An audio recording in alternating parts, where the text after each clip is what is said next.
Who are you? I apologize. I assumed you knew. I am Dracula. Get out! Bram Stoker's 1897 novel Dracula tells the story of a circle of modern London residents who are plagued by the arrival of a wealthy, eccentric Eastern European noble and vampire who has decided to move into the neighborhood. Upon its release, the novel was met with positive reception, which placed it firmly among one of the great works of Gothic fiction, being compared favourably with the works of Anne Radcliffe, Mary Shelley, and the Bronte sisters. Robert Eggers' most recent film, Nosferatu, has been the latest in the hundreds of screen adaptations of the novel. Of course, Eggers' film is also a revamp of the 1922 silent film Nosferatu, A Symphony of Horror, directed by F.W. Murnau. Murnau's film was an unauthorized adaptation of Stoker's novel, and in 1925 Stoker's widow Florence famously took the filmmakers to court for copyright infringement. Florence had been struggling financially, and launched a successful lawsuit resulting in a ruling that all the negatives and the prints of Murnau's Nosferatu be handed over to her to be destroyed. Florence would later grant permission for her former neighbour Hamilton Deane to adapt the novel into the stage play of 1924, with Deane playing the role of Van Helsing. When the play transferred to Broadway, the role of Dracula was played by Hungarian actor Bela Lugosi, who would later reprise the role in the 1931 Universal Pictures adaptation, cementing both Dracula and Bela Lugosi's performance in popular visual culture. Children of the night, what music they make. Deane's adaptation of the novel made some of the more significantly influential changes to the depiction of Dracula. In the novel, he is described as a tall, old man having a strong aquiline face, with bushy facial hair, a rather cruel-looking mustache, and peculiarly sharp white teeth. Jonathan Harker cannot help but shudder whenever the Count touched him with his hands. However, Deane's play, and the subsequent film adaptation, presented Dracula as a suave, elegant nobleman. Rather ironically, Nosferatu's Orlok, You mean Count Dracula, Shh! You wanna get sued? is a more accurate depiction of the Dracula presented in the novel than the film that shares its name. Through the adaptations and reworkings on stage and screen, 1931's Dracula makes several significant changes to the plot.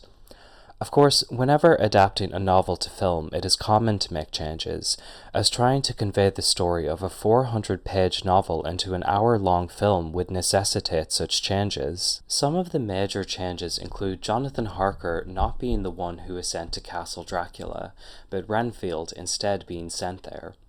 Harker is then only brought in halfway through the film, as is Lucy Westenra and Mina Murray. Lucy is given a much smaller role in the film, as the sleepwalking she exhibits in the novel are actions taken by Mina instead, and Mina also takes on the role of the woman in white who begins to lure the local children to feed on. The character of Seward is made Mina's father in the film, and the character of Quincy, the American cowboy, is removed altogether. Quincy Morris, you son of a bitch. The last third of the novel also changes significantly, as once Dracula's plans have been made exposed to the main characters, he intends to return to his home in Transylvania, whereas in the film adaptations of Murnau and Universal, he meets his end while still in London. But in the novel, he is thwarted by the concerted efforts of Mina, Van Helsing, Harker, Seward, and Quincy Morris, you son of a bitch. After tracking Dracula back to his home territory, our main characters engage in a Wild West-style shootout between a group of local peasantry who are carrying Dracula within his box. They manage to remove Dracula's head and stake his heart just before sundown, but not without their own losses, as Quincy Morris is fatally injured in the shootout. Quincy Morris, you son of a bitch. As I already said, the novel was released to a successful reception that immediately placed it among one of the great works of Gothic fiction. I think when most people hear the word Gothic, they do immediately associate it with horror. Of course, in contemporary thinking, the word Gothic or goth also has an aesthetic quality associated with it, a sort of Addams Family vampire chic. Hey! We aren't vampire kids! We're freaking goth! So lame. But as the term Gothic relates to literature and fiction, the name derives from its association with the Gothic revival architecture, which is often used as the setting of Gothic fiction. Gothic had originally been used as a pejorative term for the architecture built by the conquering Germanic tribes who defeated the Roman Empire. Medieval and Renaissance writers and art historians such as Giorgio Vasari described the barbarous German style of pointed arches, flying buttresses, and stained glass that we now understand as quintessentially Gothic. And they said I do nothing with an arts degree. As it related to Gothic literature, this interest in the pre-modern, pre-Enlightenment world in the works of Gothic novelists helps to illuminate what Gothic literature aimed to be from its earliest conception. The first Gothic novel is often attributed to Horace Walpole's The Castle of Otranto, published in 1764. Walpole himself added the subtitle A Gothic Story to the book's second edition the following year. In the second edition's preface, Walpole describes the story as being an attempt to blend the two kinds of romance, the ancient and the modern. In the book, The Gothic in Theory, Gerard E. Hogel describes the Castle of Otranto as interspersing the imagination and improbability of medieval and supernatural beliefs with the then rising novel, and presenting these beliefs while assuming that the contemporary audience no longer believed in them. It is notable that the Castle of Otranto and the flourishing of Gothic literature that came after it occurred within the Enlightenment, a period of time that has been characterized by historians as the dissolution of a Christian worldview in favor of rationalism. This tradition of blending the ancient and the modern is certainly present in Dracula. Jonathan Harker is a London solicitor, a modern man who finds himself among the peculiar belief system of superstitious villagers while on his way to Castle Dracula. It is there that he experiences a number of inexplainable supernatural occurrences that results in him having a nervous breakdown. Stoker utilized a number of centuries-old beliefs about vampires and revenants for his depiction of Dracula. In his book, The Vampire: Origins of a European Myth, Thomas M. Bonn conducts a historical survey of vampire lore and its predecessors in mythology that survives today in a number of films, books, TV shows about vampires. As early as the 11th century, the sagas of Iceland told stories of malicious persons returning from their graves, not as ghosts, but as revenants. Ghosts, it was believed, arose from the imaginations of the living, regardless of whether they were worthy ancestors, divine angels, or evil demons. They stood at the intersection between immanence and transcendence and symbolized a reversal in the journey of the deceased into the afterlife. Revenants, by contrast, according to medieval conceptions, were living corpses. They appeared in connection to unnatural deaths, or in the context of unresolved questions of guilt. Therefore, reports on them always also reflect the norms and values that structure earthly existence. One example of these Icelandic stories comes from the Eyrbyggja saga and tells the story of a man named Thorolf. I am not from Iceland, so my pronunciation is probably bordering on offensive. If you are from Iceland and you happen to be watching this video, I sincerely apologize. After Thorolf's death, his son Arknell fastened a garment around his head, and his corpse was carried through a hole in the back wall, rather than over the threshold. The corpse, however, did return. Cattle in the vicinity of the burial mound began to perish. A shepherd was found dead, and neighbours were terrified by the sounds of a horseman galloping across the roof. Thorolf also began to visit his wife, driving her to insanity. He began to undertake nightly escapades with his victims, who themselves were being transformed into revenants.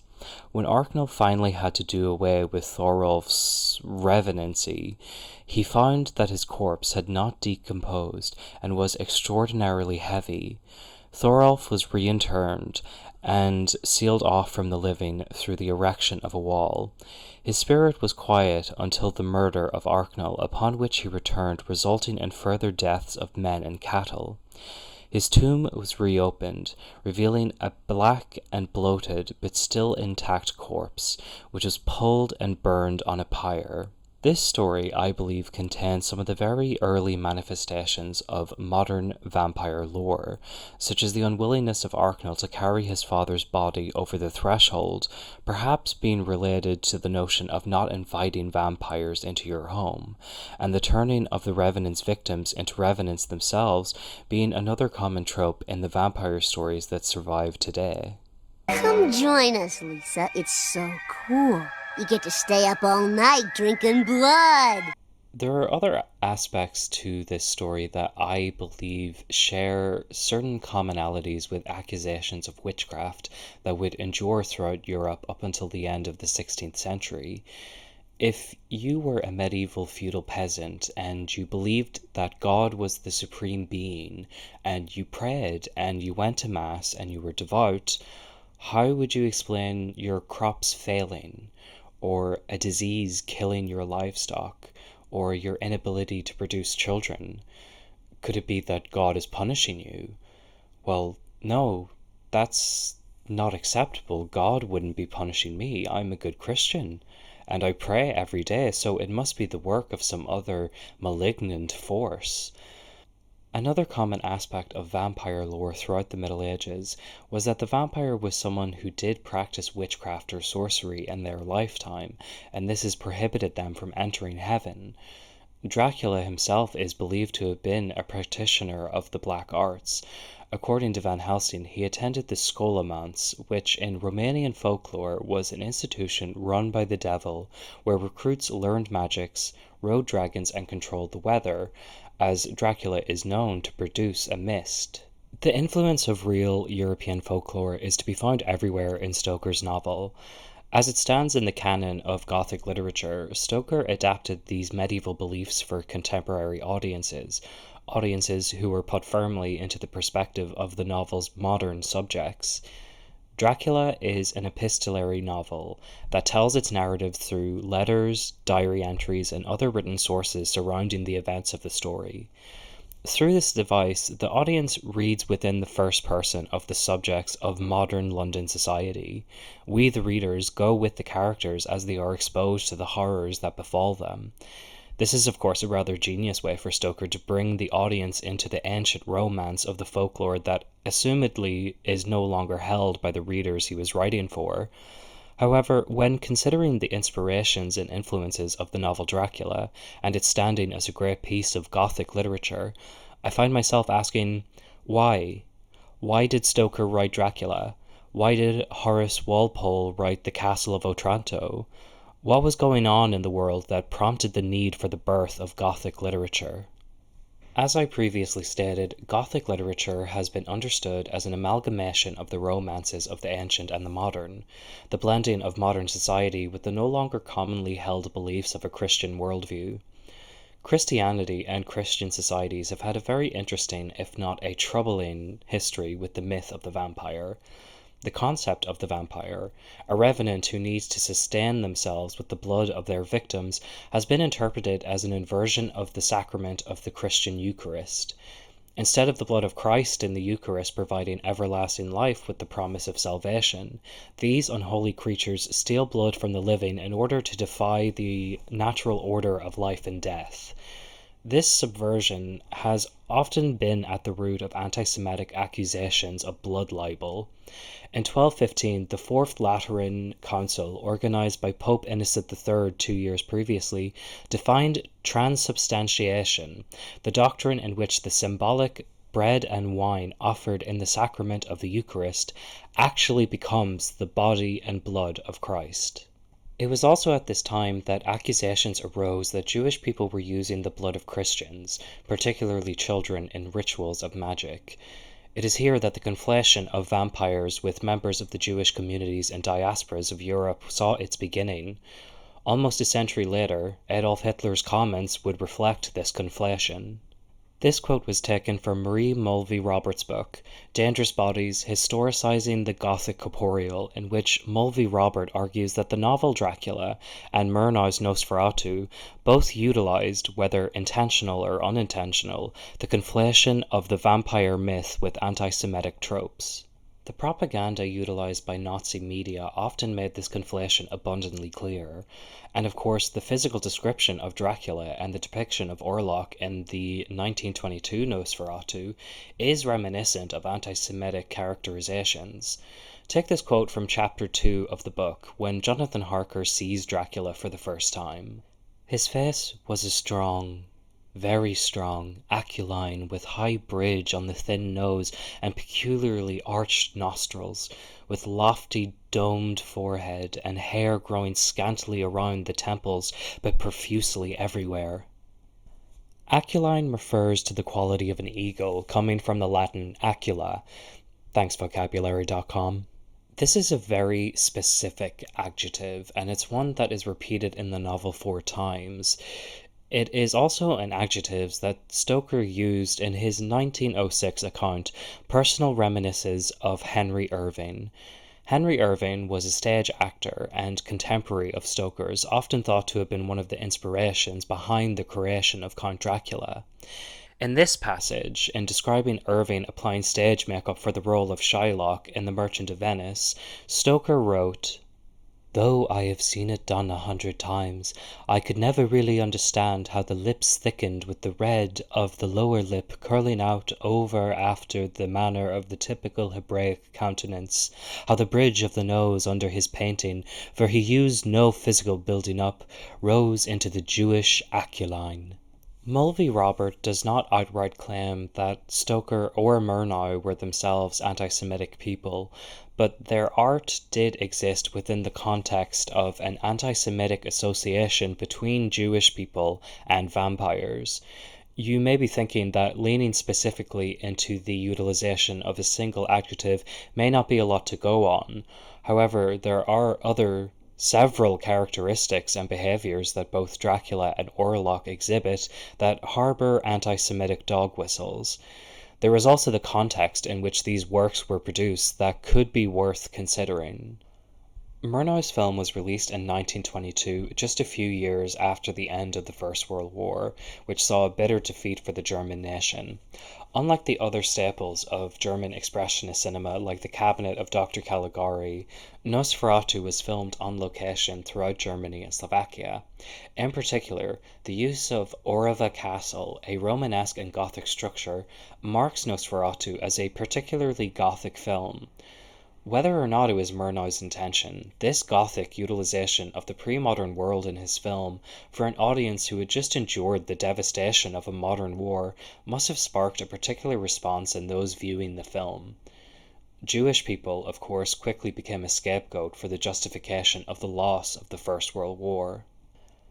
The same year that Nosferatu was released, an anti-Semitic group called the Protection and Defiance Federation had recruited over 200,000 members, one of which was Julius Streicher, who wrote in 1921, "If we solve the Jewish question soon and thoroughly, then our rise and the happy future of our children is secured." Streicher also made accusations of local children being victim to blood libel ritual murder.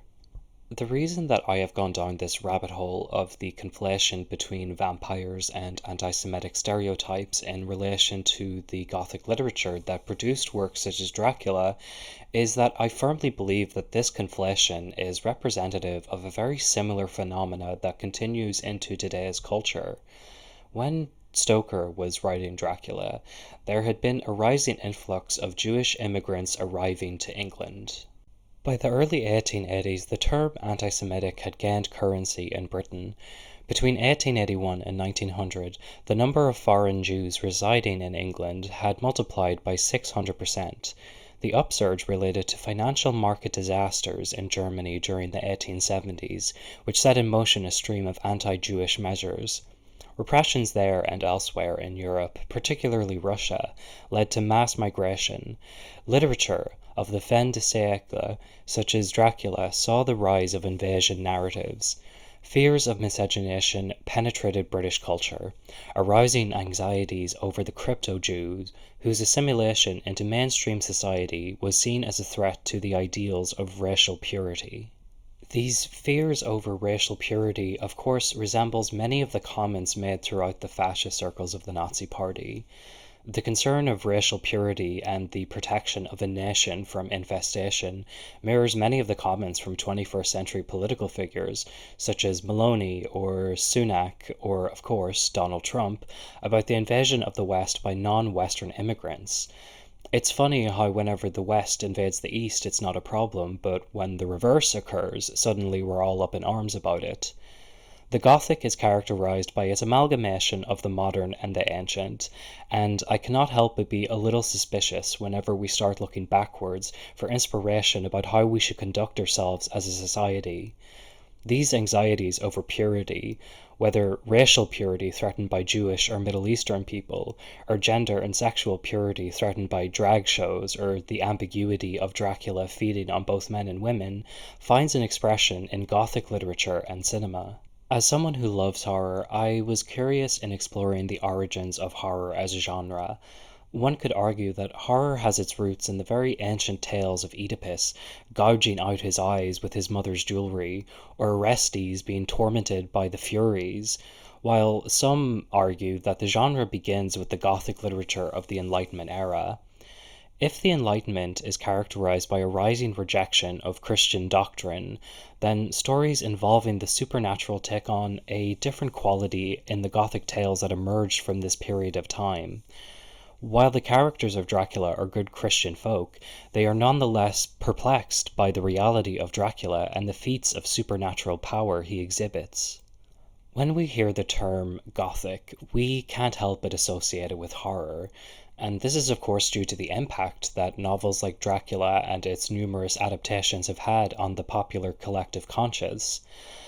If you are interested in architecture or art history, then Gothic will also have a very specific connotation of an architectural style, but in researching the novel Dracula, the film Nosferatu, and the etymology of the word Gothic, it's very interesting that the word Gothic has always had an association with the other.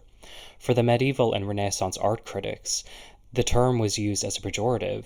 The reference to Vasari makes it clear that there was, and perhaps still remains, a certain aesthetic sensibility that equates anything non-Greco-Roman as barbaric. But as history has marched on, those Germanic tribes have become some of the founding civilizations of what we would today call Western civilization, and are now a part of that Greco-Roman, European, American heritage. In the Gothic literature of the Enlightenment era, the interest in the romance of the ancient and its relationship to the modern had developed in the context of both medieval vampire myths and anti-Semitic discrimination, context which is reflected in both Dracula the novel and its equally Gothic adaptation Nosferatu. Today, as time continues to march forward, anti-Semitism hasn't stopped, but it has certainly been altered by the memory of the world wars and the devastation that it brought upon the Jewish people. And yet this talk of racial purity, immigration, and the protection of the state body is still rampant. When I consider what the legacy of the Gothic is, I consider it to reflect inherent fears that many still seem to have of the other, and how the Gothic has been used throughout time to give those fears expression. If you have made it to the end of this video without needing to turn off the annoying sound of my voice, then thank you so much for watching. This was a really interesting video to research. I still love horror, but this has been an eye-opening experience for me, as I've had to accept that the genre has had an incredibly murky history with its relationship to acts of discrimination.